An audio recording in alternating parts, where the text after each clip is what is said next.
नमस्कार साथियों, दृष्टि एचसीएस पर आप सभी का स्वागत है। साथियों, सोशल मीडिया पर एक सैटेलाइट इमेज काफी शेयर की जा रही है, काफी चर्चा की जा रही है उसके बारे में। और वो सैटेलाइट इमेज है इंडियन सबकॉन्टिनेंट की।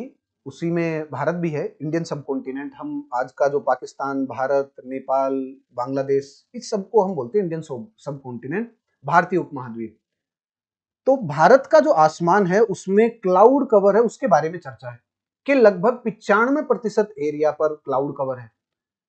आप कहेंगे कि जाहिर सी बात है, क्योंकि मॉनसून का टाइम है तो क्लाउड कवर तो होगा ही।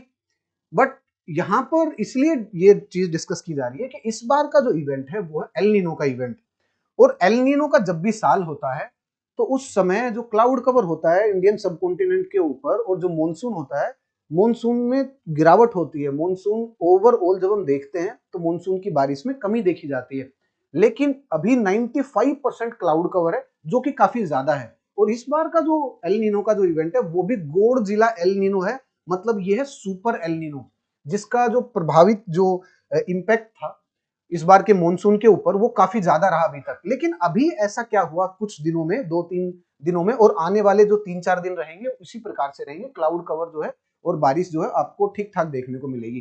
तो ऐसा क्या रहा, मौसम कैसे चेंज हुआ, क्या जो अभी जो बारिश होगी, मॉनसून की जो बारिश है, क्या वो एल नीनो का जो इम्पैक्ट होगा उसको न्यूट्रलाइज कर देगी? क्या क्या फिर ऐसे होगा कि जो मॉनसून अभी तक जो डेफिसिट रहा, मॉनसूनल रेनफॉल, क्या वो कंप्लीट कवर होने वाली है? क्या इन सब चीजों के बारे में हम लोग चर्चा करते हैं। देखिए, सबसे पहला पॉइंट ये है कि जो कोर पैराडॉक्स है वो यही है कि प्रशांत महासागर में जो काम कर रहा है जो एल नीनो, और दक्षिण एशिया में जो बारिश होती है उनमें डायरेक्ट संबंध है। अब जब भी एल नीनो इवेंट आता है तो एल नीनो इवेंट क्या करता है, मतलब जिस भी साल एल नीनो होगा तो वो क्या करेगा, वो मॉनसून की बारिश को कम करेगा। तो मॉनसून की बारिश जब कम होगी तो भारत जो बादल होंगे आसमान में भारत के, वो कम रहेंगे, ये अनुभव किया जाता है। लेकिन पैराडॉक्स ये हो गया कि एल नीनो इवेंट के कारण भी कुछ दिनों से 95% कवरेज है।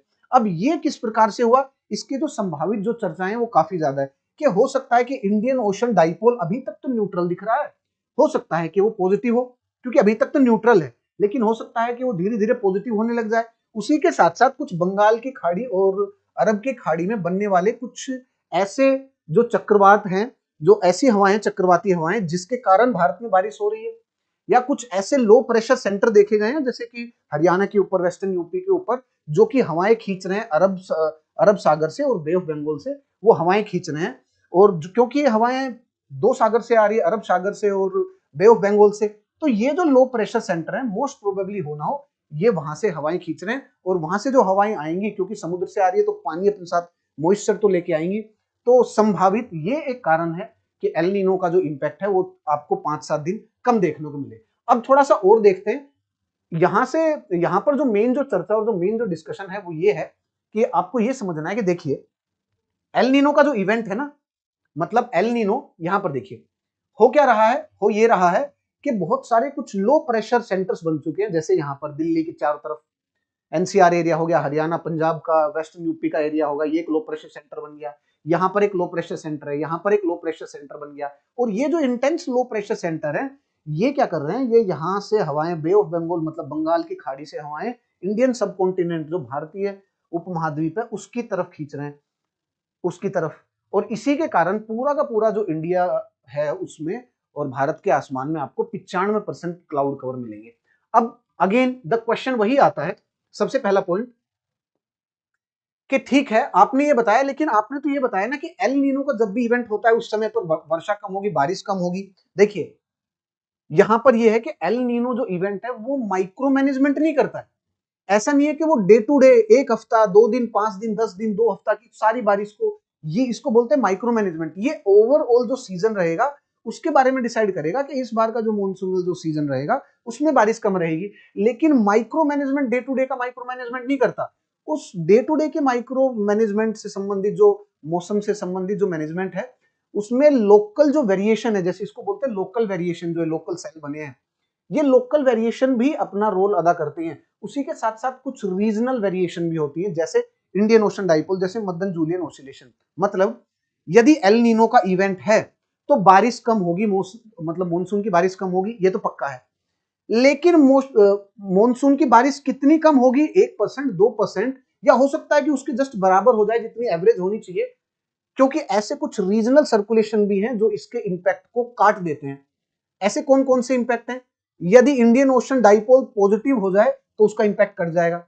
यदि मद्दन जूलन ओसिलेशन यदि पॉजिटिव हो जाए तो उसका जो इंपैक्ट है वो भी कट जाएगा।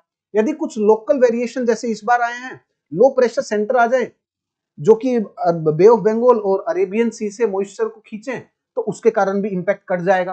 तो ऐसे बहुत सारे लोकल और रीजनल वेरिएशन होते हैं जिनके कारण जो माइक्रो मैनेजमेंट है वो नहीं कर पाता एल नीनो ला नीना, और जो एल नीनो है वो ओवरऑल ऑन एन एवरेज कि भैया मॉनसून के दौरान इस टाइम जो है इस सीजन में इतनी बारिश होगी, केवल ये डिसाइड करता है। देखिए, और यही सारी चीज यहां पर मेंशन है कि वोकर सेल सर्कुलेशन जब भी एल नीनो में तक वो होगा, ये बदलेगा, तो उसी टाइम पर जो मॉनसून की जो बारिश होगी वो तो कम होगी इंडिया में, लेकिन यदि हम देखें तो इस बार जो है मॉइस्चर जो पुल कहां से हो रहा है, वो हो रहा है लोकल प्रेशर से।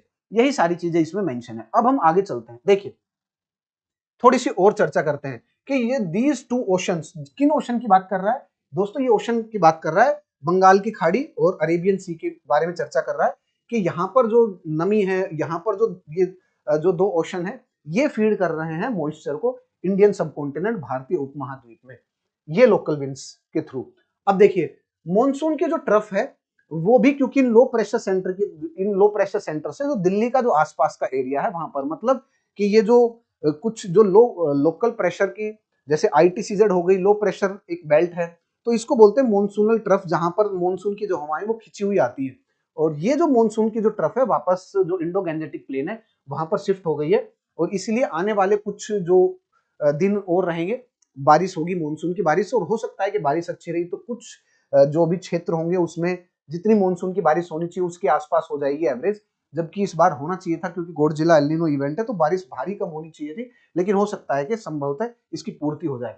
अब इंडियन ओशन डाइपोल के बारे में भी चर्चा है। ये इंडियन ओशन डाइपोल है क्या, पहले तो ये देख लीजिए कि इंडियन ओशन डाइपोल जो अपना इंडियन ओशन है उसमें जो वाटर जो सी सरफेस जो टेम्परेचर कुछ इस प्रकार से होता है कि जब भी इंडियन ओशन डाइपोल आएगा उसका पॉजिटिव फेज होगा इंडियन सबकॉन्टिनेंट, इंडियन ओशन में, तो वो क्या करेगा, वो मॉनसून की बारिश को बढ़ाएगा, और जब भी इंडियन ओशन डाइपोल का नेगेटिव फेज होगा तो वो मॉनसून की बारिश को कम करता है वो। और अभी का जो इंडियन ओशन डाइपोल है वो क्या है, पॉजिटिव है नेगेटिव, अभी तक तो न्यूट्रल देखा जा रहा है, लेकिन हो सकता है कि आने वाले कुछ वीक्स में ही, कुछ हफ्तों में ही हो सकता है ये पॉजिटिव हो जाए। अब इंडियन ओशन डाइपोल है क्या, इसमें इतनी डेप्थ में जाने की आवश्यकता है नहीं, बस आप नॉर्मली इतना समझिए कि ये जो इंडियन ओशन है, जो इंडियन महासागर है, इसमें कुछ इस तरीके से सी सरफेस टेम्परेचर है कि ये एक रीजनल सर्कुलेशन बनाता है, लोकल क्षेत्रीय सर्कुलेशन। जैसे जब आप इसको देखते हैं एल नीनो को, तो एल नीनो तो विशाल पैसिफिक ओशन में हो गया, लेकिन ये इंडियन ओशन में छोटे एरिया में, इसलिए बोलते हैं इसको रीजनल सर्कुलेशन। उस वो तो ग्लोबल सर्कुलेशन के उसमें भी आ गया क्योंकि इवेंट इस बार बहुत बड़ा है, लेकिन ऐसे जो रीजनल जो सर्कुलेशन है ना, ये डायरेक्ट इंपैक्ट करते हैं मॉनसून को, ये भी, और कभी कभी इनके रोल को नलीफाई कर देते हैं। जैसे कि उदाहरण के तौर पर देखें 1997 और 1998 में क्या हुआ था कि इंडियन ओशन डाइपोल पॉजिटिव आ गया था, बड़ा स्ट्रॉन्ग इंडियन ओशन डाइपोल था, जिसके कारण क्या हुआ, जो बारिश जो थी इंडियन सबकॉन्टिनेंट में, मतलब भारत में मॉनसून की जो बारिश थी वो अच्छी खासी रही। वर्तमान स्थिति यह है कि ये न्यूट्रल में है, लेकिन हो सकता है आने वाले दिनों में जो तापमान, जो इंडियन ओशन जो टेम्परेचर है, सी सरफेस टेम्परेचर, वो डिसाइड करेगा कि क्या रहेगा। और केवल आप ये समझिए इससे कि जो मॉनसून है इसको exactly to the point predict कर पाना बहुत मुश्किल है। कैसे मुश्किल है, जबकि हमारे पास तो इतने सुपर कंप्यूटर है? वो इसलिए मुश्किल है क्योंकि जब हम देखते हैं मॉनसून का अध्ययन करते हैं, तो मॉनसून को अध्ययन करने के बाद हमें समझ में आता है that it's a deep atmospheric phenomena. Deep atmospheric phenomena मतलब कि इसमें बहुत सारे फैक्टर है, और ये समझ में नहीं आता कि कौन सा फैक्टर किस समय कब काम करेगा, कितने उसमें काम करेगा, कितनी इंटेंसिटी से काम करेगा। जैसे मॉनसून है वो बहुत सारी, क्लाइमेट हो गया मॉनसून, जैसे मॉनसून है बहुत सारी चीजों पर निर्भर करता है, ठीक है, वो आईटीसीजेड पे भी, मॉनसून जो ट्रफ होती है उसके ऊपर भी निर्भर करता है। वो रीजनल वेरिएशन, मतलब लोकल जो वेरिएशन होगी, जैसे इस बार अभी डिस्कस किया, उसके ऊपर भी उसके ऊपर भी डिपेंड करता है। इंडियन ओशन डाइपोल के ऊपर भी मॉनसून की ओवरऑल बारिश डिपेंड करती है, मदन जूलियन ऑसिलेशन के ऊपर भी डिपेंड करती है, और भी बहुत सारे फैक्टर है। इसीलिए मॉनसून को की जो बारिश है वो कितनी होगी उसको एग्जैक्टली प्रिडिक्ट कर पाना, डिपिक्ट कर पाना अभी संभव इतना ज्यादा नहीं है। सो साथियों, ये था आज का सेशन। एक बार कमेंट सेक्शन में जरूर बताइएगा कि आपको सेशन कैसा लगा। सो आज के लिए इतना ही। Thank you very much. जय हिंद, जय भारत, नमस्कार। अब एग्जाम की तैयारी को और बेहतर करने के लिए हमारे चैनल को लाइक, शेयर और सब्सक्राइब करना ना भूलें।